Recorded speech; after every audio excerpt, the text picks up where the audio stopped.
안녕하세요 성도 여러분. 통큰통독 성경학교 21주차 강의가 되어집니다. 지난 한 주간 동안에 우리가 통통 강의 중간 점검의 시간을 가졌습니다. 여러분께서 지금까지 읽으면서 미비된 부분들 함께 보충하며 읽었을 텐데요. 오늘부터 새롭게 이제 통큰통독 이제 후반기 성경 강의 계속해서 진행하도록 하겠습니다. 오늘 우리가 함께 나눌 지역은 에스더서와 에스라 느헤미야가 되겠습니다. 에스더서는 여러분께서 잘 아시는 것처럼 부림절의 기원이 되어지는 그런 내용들입니다. 고레스 칙령 이후에 스룹바벨을 중심으로 1차 포로 귀환이 있은 후 바벨론에 남아있는 사람들의 이야기입니다. 483년에 보시면 아하수에로의 잔치 가운데 왕비 와스티가 폐위가 되어지고요. 그리고 478년에 에스더가 왕비로 즉위가 되어집니다. 그래서 에스더서의 내용은 483년부터 473년까지 이 하만에 의해서 이스라엘 백성들이 위기 가운데 있었는데 이것들을 이겨내게 되는 이 부림절 473년에 있었는데요. 이 사이에 있었던 이야기들 약 10년에 대한 이야기를 에스더가 하고 있습니다. 그리고 이후에 좀 보게 될 텐데 오늘은 에스더와 에스라 그리고 느헤미야에 대한 말씀들을 살펴보도록 하겠습니다. 자, 에스더서의 시간적인 흐름을 좀 살펴보시면 기원전 538년에 고레스 칙령에 의해서 스룹바벨을 비롯한 이스라엘 백성들의 1차 포로 기한이 있었습니다. 그리고 483년에 와스디의 폐위가 있었고요. 479년에 왕으로 에스더가 간택이 됩니다. 그러던 것이 473년에 이제 하만이 음모를 꾸미게 되어지고 이로 인해서 473년에 부림절의 기원이 되는 사건이 벌어지게 됩니다. 이러면서 모르드게가 높은 자리에 올라가게 되어지고요. 그리고 그 이후에 약 15년 정도 시간이 흐른 후 이제 에스라에 의해서 2차 포로 귀환이 있게 되어집니다. 자, 에스더서의 구체적인 내용들 함께 살펴보도록 하겠습니다. 에스더는 두 부분으로 나누어서 살펴볼 수가 있습니다. 첫 번째는 이제 위기에 해당되는 부분이고요. 두 번째는 이 위기를 해결하는 부분이 되어집니다. 모두 10장으로 되어 있는데 5장, 5장 두 개로 나누어서 볼 수가 있습니다. 전반부에는 이제 에스더가 어떻게 왕비가 되어졌고 하만과 이제 모르드게의 이런 갈등이 벌어지게 됩니다. 그러면서 하만이 유대 백성들을 몰살할 계획을 세우게 되어지죠. 여인의 후손인 메시아가 이 땅에 오는 것을 방해하려는 사탄의 계략이 여기에 담겨 있음을 우리는 알 수가 있습니다. 대표적으로 여인의 후손들을 이스라엘 백성들의 그 민족을 멸살시키려 하는, 그래서 온 세상을 구원하려 하는 메시아의 탄생을 방해하려는 사탄의 계략이 이 부림절이 되어지는 이 사건 이외에도 우리 모세의 때 이런 일이 있었습니다. 모세가 태어날 때 그 즈음에 있었던 남자아이들을 모두가 죽이게 되어지는 이런 계략들이 있었죠. 그 이외에 또 뭐가 있었습니까? 또 예수님께서 태어나실 당시에도 헤롯 왕이 명령을 내려서 베들레헴에서 태어난 2살 아래의 남자아이를 모두가 죽이라 명령하는 그런 일들이 벌어지게 되어집니다. 이 에스더는 에스라와 그리고 느헤미야와 함께 읽어야만 됩니다. 왜냐하면 이 에스더는 포로 가운데 남아있는 사람들입니다. 바벨론에 남아있는 사람들이고 에스라와 느헤미야는 이제 귀환한 포로들, 이 바벨론에서 예루살렘으로 귀환한 사람들의 이야기입니다. 그래서 이 같은 시기 가운데 하나님께서 어떻게 섭리하셨는지 역사하셨는지를 잘 우리가 깨달을 수가 있게 됩니다. 에스더에서 중요한 것이 바로 이 섭리입니다. 에스더는 귀환하지 않은 사람들에 대한 하나님의 은혜를 기록하고 있는데 특이하게도 에스더에서는 직접적으로 하나님이 언급되지 않습니다. 여호와라는 또는 엘로힘이라는 하나님의 이름이 전혀 기록되어 있지 않아요. 하지만 에스더 전체를 살펴보시면 아주 우연을 가장한 하나님의 섭리로 유대인들이 구원받게 되어짐을 보게 되어집니다. 어떤 우연적인 일들로 인해서 사건이 정말 극적으로 뒤집어지게 되어지죠. 역전을 이루게 되어지는 것들을 보게 되어집니다. 하나님이 전혀 계시지 않는 포로의 상황이지만, 너무나도 어려운 위기의 상황이지만, 이 가운데에도 하나님의 역사하심을 볼 수가 있다는 거예요. 하나님이 눈에 보이지 않는 그런 너무나도 어려운 상황이지만, 그럼에도 불구하고 하나님은 섭리 가운데 이스라엘 백성들을 보호하시고 인도하십니다. 그래서 에스더가 이 페르시아의 왕비가 된 것도 그렇고, 모르드게가 명예를 얻은 것도 그렇고, 이 결국에는 이 불임절의 탄생도 그렇고, 이 모든 것들이 하나님의 은혜 가운데 이루어지고 있음을 우리는 알 수가 있습니다. 자, 다음 보시면 에스더에 나타나 있는 하나님의 섭리하심입니다. 세상 사람들은 이 모든 것들을 우연이다라고 이야기할 수 있겠습니다. 그러나 우리 믿음의 사람들은 이 가운데 하나님의 섭리와 인도하심이 있음을 우리는 깨닫게 되어집니다. 결국에는 하나님께서 우리 인간의 역사를 주관하여 주셔서 반전에 반전을 거듭하여 주셔서 마침내 하나님의 뜻을 이루어가고 계시다라는 거죠. 에스더에서 나와 있는 것만 보아도 포로민입니다. 포로로 잡혀있는 유대인 소녀 에스더가 어떻게 페르시아의 왕후가 될 수 있을까? 이거는 정말 세상 사람들은 우연이다라고 말하겠지만 결국에는 하나님의 섭리다라는 것이죠.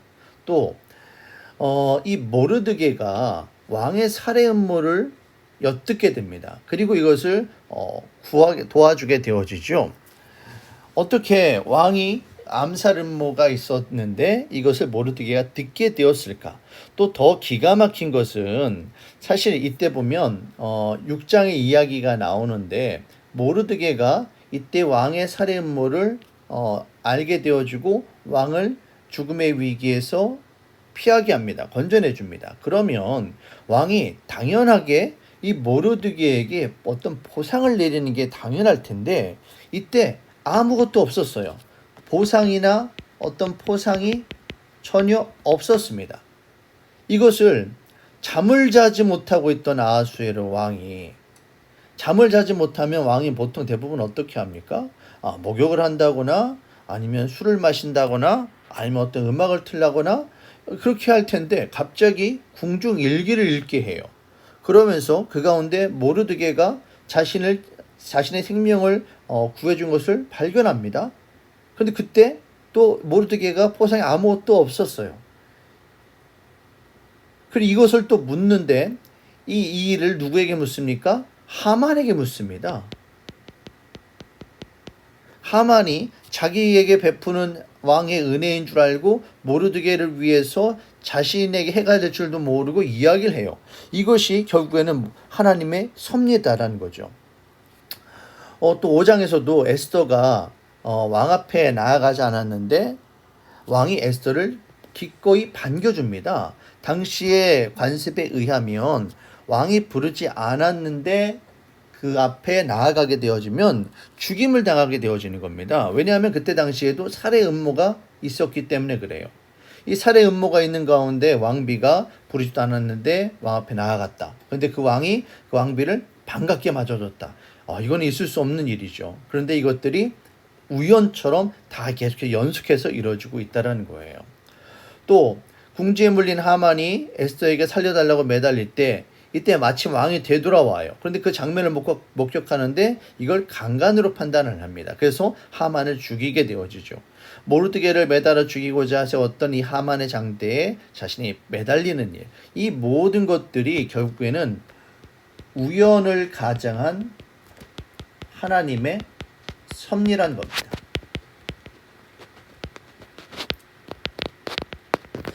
이 이스라엘 백성들의 사건 역사 가운데 이 일로 인해서 불임절이 세워지게 되는데요. 이 부림이라는 말이 부르입니다. 부르에서 왔어요. 부르는 제비입니다. 제비는 여러분 어떻게 합니까? 어떤 운이 나든지 아니면 어떤 럭키라든지 이런 것들에 의해서 자신들의 것들을 어떤 제비 뽑는 그런 것들이지 않습니까? 그런데 이 부르가 이 제비 뽑는 것이 하나님의 섭리로 인해서 이스라엘 백성들에게 승리를 가져오는 놀라운 은혜가 임하게 되어지는 거죠. 그래서 이 에스더를 통해서 우리는 인간의 역사를 주관하시는, 특별히 믿음의 백성들을 보호하고 인도하시는 하나님의 은혜에 대해서 우리가 새롭게 발견하게 되어집니다. 에스더에서 우리가 스스로 발견해야 될 것들이 몇 가지 있습니다. 하나님은 과연 약속의 땅을 떠나 이름 없는 유다 백성들에게도 여전히 관심이 있는가? 에스더서에서는 여러분께서 아시는 것처럼 하나님의 이름이 전혀 없습니다. 그러나 그럼에도 불구하고 하나님께서는 역사를 통해서 그들을 보호하고 지켜주심을 우리는 알 수가 있어요. 두 번째, 하나님은 디아스포라에게도 먼 옛날 하신 언약을 지키실 것인가? 이스라엘 백성들을 보호하고 지키시며 다시 예루살렘 성으로 돌아가게 하실 것이고, 새 예루살렘 성을 통해서 아브라함에게 하나님께서 축복하셨던 것처럼 땅과 민족과 복의 근원이 되는 축복을 반드시 하나님께서 허락해 주실 거라는 거죠. 세 번째, 디아스포라 유대인들은 위기 상황에서 무엇을 할 수 있었는가? 그 위기 상황 가운데에서도 이 에스더와 하만이 그러했던 것처럼 이스라엘 백성들은 오직 여호와 하나님을 신실하게 의지하게 되어질 때 그 역사 가운데 하나님께서 그들을 보호하고 지켜주셨다는 겁니다. 네 번째, 이스라엘의 하나님이 여전히 그들의 백성을 기억하고 계시다면 에스더의 어디에서 그 부분을 발견할 수 있겠는가? 계속해서 우리는 방금 전에도 말씀드렸던 것처럼 우연을 가장한 하나님의 섭리, 이것을 발견할 수 있게 되어집니다. 사실 우연을 가장한 하나님의 섭리를 발견할 수 있는 것이 바로 믿음의 눈입니다. 우리는 이 믿음의 눈이 필요합니다. 오늘 하나님께서는 우리들의 삶 가운데 분명하게 역사하고 계세요. 그런데 그것을 깨닫느냐 깨닫지 못하느냐가 결국에는 믿음이 있느냐 없느냐의 차이예요. 믿음이 있는 사람들은 눈에 보이지 않는 하나님의 은혜의 손길을 발견하게 됩니다. 그리고 더욱더 하나님을 의지하게 되어지고 그리하여 더 큰 은혜의 자리로 나아가게 됩니다. 하지만 믿음이 없는 사람들은 단순하게 우연으로 치부하게 되어지고 그 가운데 역사하시는 하나님을 인정하지 않습니다. 결국에는 그것들을 그 우연을 통해서 허락하신 하나님의 축복의 자리로 나아갈 수 없게 되는 것이죠. 하나님은 보이지 않지만 오늘날 우리들의 삶 가운데 분명하게 역사하고 계십니다. 믿음으로 하나님께 나아가는 저와 여러분들이 되시기를 주님의 이름으로 축원합니다. 자, 다음으로 이제 느헤미야의 말씀을 살펴보게 될 텐데요. 자, 느헤미야의 시대적 배경 좀 잠깐 좀 살펴보고 이야기 나누도록 하겠습니다. 자, 느헤미야와 함께 에스라를 좀 살펴봐야 되는데 이 에스라는 모두가 10장으로 되어 있습니다. 그런데 에스라 1장부터 6장까지는 수룹바벨의 역사예요. 수룹바벨에 대한 기록이에요. 그러나 후반부 7장부터 10장까지는 에스라가 중심 인물로 돼서 나타나게 됩니다. 그러면서 이 에스라가 458년에 귀환하고 이제 느헤미야가 445년에 귀환하게 되어지는데 이때부터 445년부터 415년까지 느헤미야가 예루살렘의 총독이 되어져서 성벽을 재건하고 그 가운데 이스라엘 백성들이 신앙 공동체를 회복하는 일들이 일어나게 됩니다. 그런데 이때 느헤미야가 총독이었고 에스라가 서기관으로서 제사장으로서 함께 협력하면서 사역을 했던 겁니다. 그래서 이 에스라와 느헤미야는 함께 묶어서 살펴보야만 합니다. 이 에스라 6장부터 에스라 7장까지의 시간이 약 60년입니다. 이 60년의 사이에 이 에스더의 부림절이 있었던 거죠. 이 바벨론의 시간과 이스라엘의 예루살렘의 시간을 함께 구분하면서 살펴볼 필요가 있습니다. 이 페르시아 땅에서 에스더서를 통해서 하나님의 역사하심이 있었다라면 예루살렘에서는 이 에스라와 느헤미야를 통한 하나님의 역사하심이 있었다라는 것이죠. 자, 느헤미야의 시간 흐름을 살펴보겠습니다. 자, 538년에 1차 포로기한이 있었습니다. 그리고 성전 재건이 있었고요. 458년에 2차 포로기한이 있었습니다. 그리고 이때 에스라에 의해서 종교개혁운동이 일어나게 되어지죠. 그리고 445년 느헤미야에 의해서 3차 포로기한이 있게 됩니다. 그리고 444년에 느헤미야에 의해서 예루살렘 성벽이 재건이 완성이 됩니다. 이때 약 52일의 건축 기간이 걸리게 되어지요. 그래서 432년에 느헤미야가 잠시 바벨론으로 소환이 됐다가 잠시 2년 후에 느헤미야가 다시 돌아오게 되어지고 돌아왔는데 이스라엘 백성들이 다시 예전의 모습으로 돌아가 있습니다. 그래서 다시 느헤미야가 다시 개혁 운동을 일으키게 되어지죠. 이런 시간적인 흐름 함께 생각하면서 살펴보시면 되겠습니다. 자, 에스라와 느헤미야의 중요한 사건들 대체 6개 말씀드리겠습니다. 1차 기한 수르바벨의 기한이 있었죠. 1장 2장에 나와 있습니다. 그리고 수르바벨을 통해서 성전 재건이 기록되는 것이 3장부터 6장까지 나와 있고요. 그 다음에 6장에서 7장까지 60년의 시간이 지난 후에 에스라의 사역이 7장부터 10장까지 있게 되고 여기에 중요 내용이 종교 개혁이 있습니다. 그리고 그러던 것이 느헤미야가 와서 성벽 재건을 하고요. 그리고 에스라를 통해서 말씀 사역이 있게 되며 수문학 광장에 모여서 에스라가 전하는 말씀을 읽고 그들이 회개하게 되어지죠. 그리고 다시 느헤미야가 다시 바벨론 돌아갔다가 돌아오면서 다시 11장에서 13장 가운데 다시 종교개혁을 일으키게 되어집니다. 자, 느헤미야 함께 말씀 살펴보겠습니다. 느헤미야의 중요한 내용은 바로 재건입니다. 회복입니다. 그래서 느헤미야는 크게 두 부분으로 나누어져 있는데요. 1장부터 6장까지는 성벽 재건에 있어서 어떻게 느헤미야가 성벽을 재건함에 있어서 산발락과 도비아와 같은 방해 세력이 있었지만 이것들을 어떻게 성벽 재건을 완성했는지를 보여주게 됩니다. 그리고 7장부터 13장까지는 6장부터 13장까지는 성벽으로 이야기가 되어지는 이스라엘 백성들의 외부의 회복이 있었다라면 그리고 이 7장부터 13장까지는 내면의 회복을 이야기하게 되어집니다. 이 율법 교육, 특별히 에스라가 이 초막절 절기를 맞이하여 이스라엘 백성들 앞에 말씀을 읽게 되어지고 이스라엘 백성들이 회개의 기도를 드리며 공개적으로 말씀을 지켜 행할 것을 그들이 결단을 합니다. 그들이 서명을 하고 결단을 하지요. 그래서 그들이 다시 한번 회복을 경험하게 되어집니다. 하지만 다시 이스라엘 백성들이 예전의 모습으로 돌아가게 되어지고 다시 느헤미야가 돌아와서 다시 2차 다시 종교 개혁을 일으키게 되어지죠. 이 개혁의 중심은 보시면 어떻게 보면 느헤미야와 에스라를 통해서 종교 개혁이 있게 되어지는데 에스라의 종교 개혁은 개인의 신앙 중심이었습니다.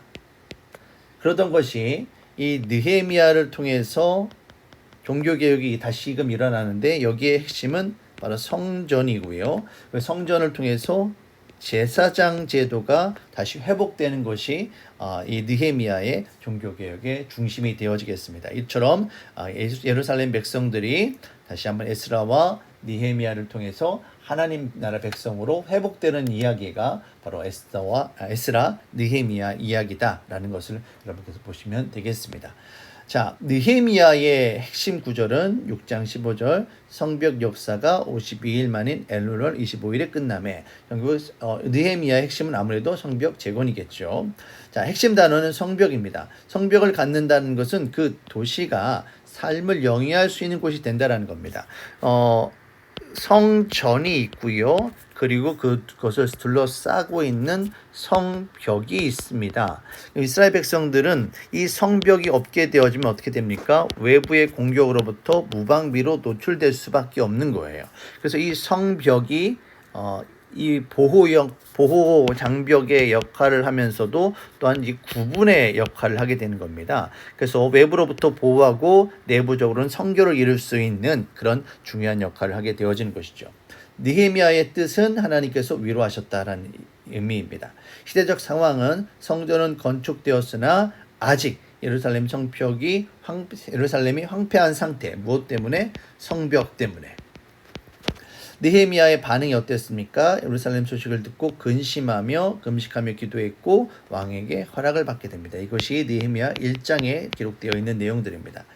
그래서 느헤미야가 3차 귀환을 인도하게 되어지죠. 주전 444년 성벽 재건이 시작되어지고 맹렬한 반대 속에서도 기도와 행동으로 사회적 개혁 및 성벽 재건 운동을 완성하게 됩니다. 그리고 에스라와 함께 회개와 금식, 율법 순종 언약을 서명을 하고요. 그리고 성벽 봉헌과 함께 큰 기쁨과 감사의 제사를 기도를 드립니다. 그리고 두 번째 방문 13장에서 다시 예루살렘에 방문하며 좀 더 많은 개혁을 수행하게 됩니다. 여기서 개혁의 중심은 성전이었고요. 제사장 제도가 다시금 확고하게 되어지기를 위해서 느헤미야가 종교 개혁을 일으키게 됩니다.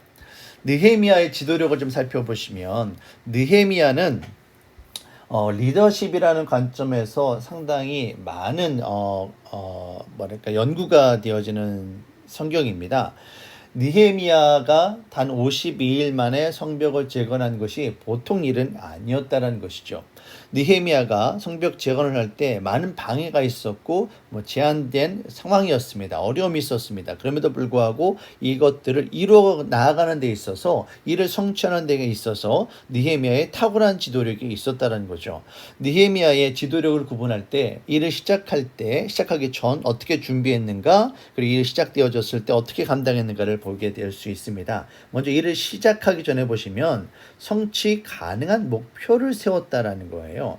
이것을 드러나는 게 뭐냐면 아닥사스다 왕 앞에 왕이 물어볼 때 느헤미야가 단순하게 그때 두리뭉실하게 이야기하는 것이 아니라 자신이 감당할 수 있는 구체적인 목표와 프로세싱 과정을 이야기한다라는 거예요. 거기에는 느헤미야가 목표 달성을 위해 먼저 무엇부터 해야 할지를 미리 정리하고 계획을 세웠다라는 겁니다. 이 계획을 세우는 것이 중요해요. 그런데 느헤미야에 있어서 더욱 중요한 것은 이 계획이 어디로부터 나왔느냐면 바로 기도함으로부터 나왔다는 겁니다.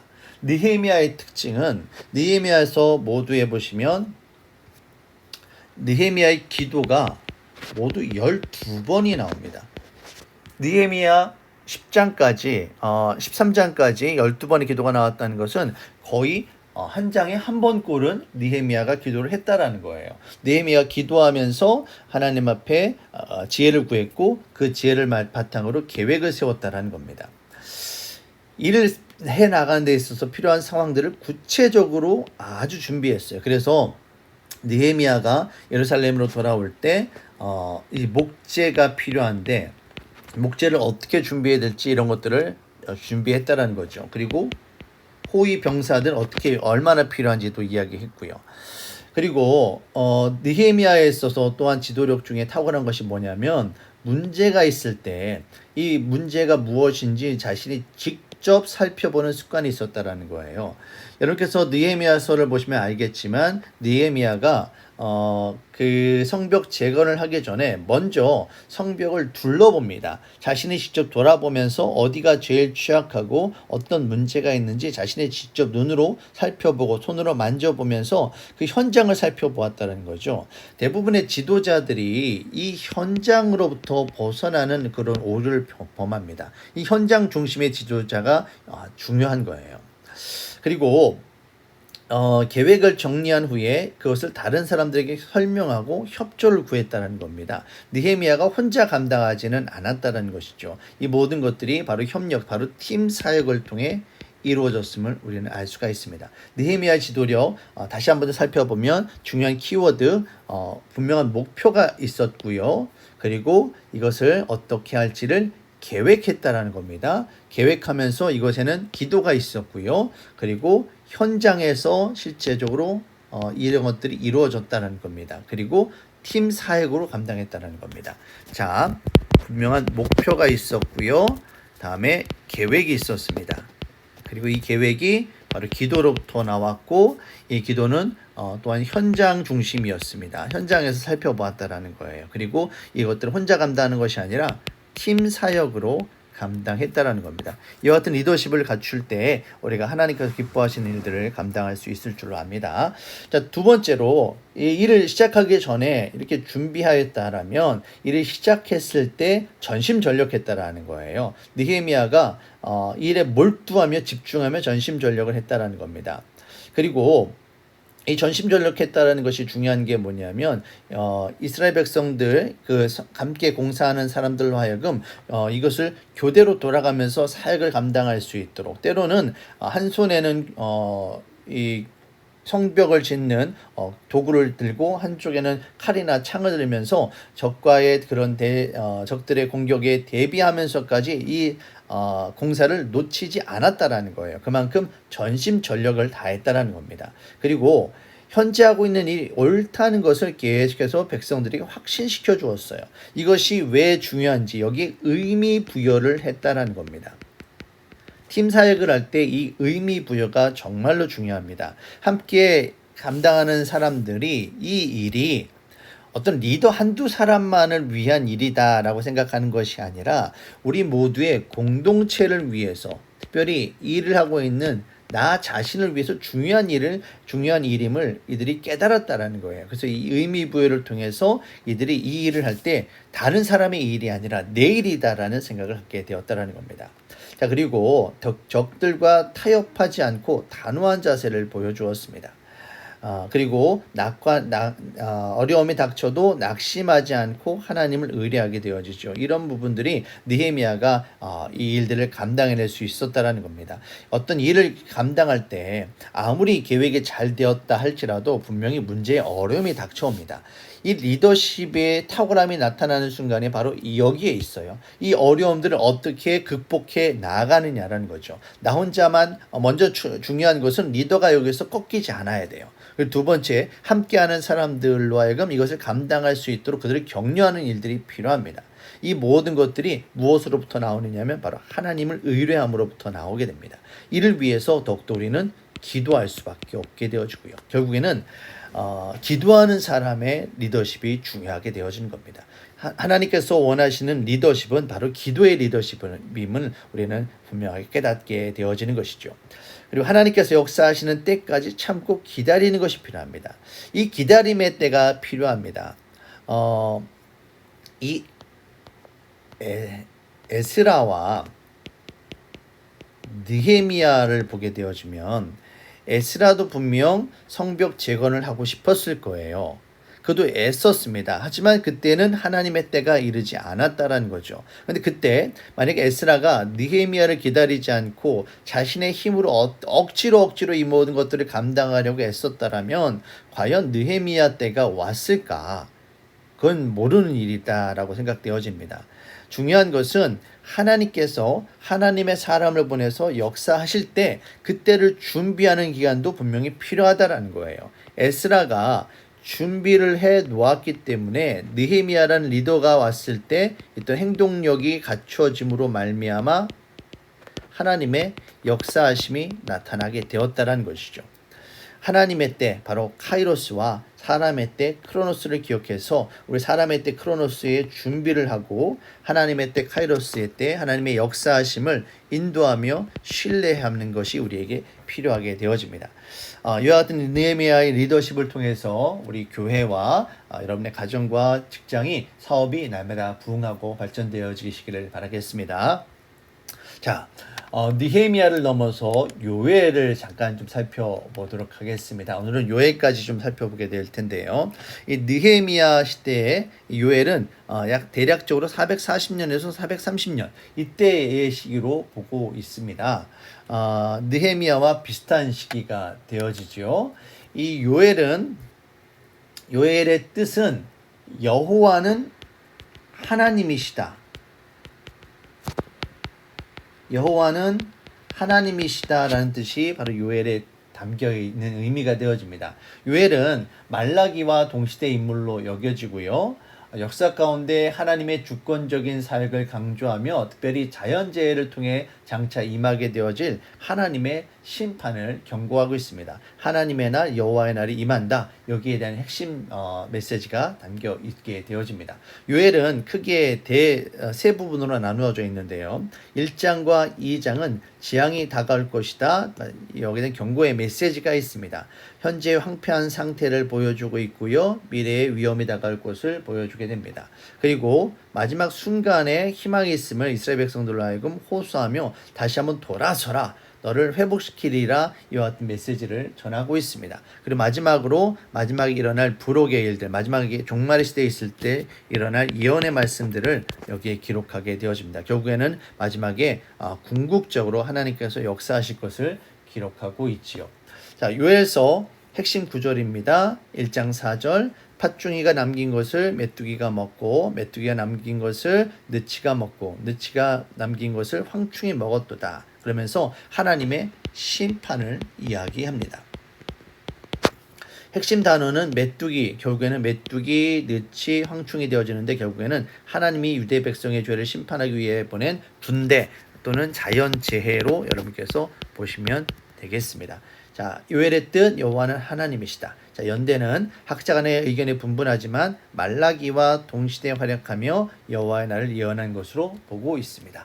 자, 그래서 이렇게 해서 저희가 이번에 21주차 강의 살펴보게 되어질 텐데요. 이번 주 한 주 동안에 여러분께서 이제 에스더와 그다음에 에스라, 느헤미야 그리고 요엘의 말씀을 함께 읽게 될 겁니다. 이 말씀들을 읽으면서 인간의 역사 가운데 정말 하나님께서 주관자가 되어주셔서 우리를 이끌고 계심을 다시 한번 확인하시길 바랍니다. 그러면서도 그 안에 우리 믿음의 백성들에게 요구하시는 것은 하나님을 향한 절대적인 신뢰임을 우리가 잊지 않고 기억하시기를 바랍니다. 하나님은 우리의 삶 가운데 반드시 역사하십니다. 우리 믿음으로 하나님만 바라보며 승리하시기를 주님의 이름으로 축원합니다.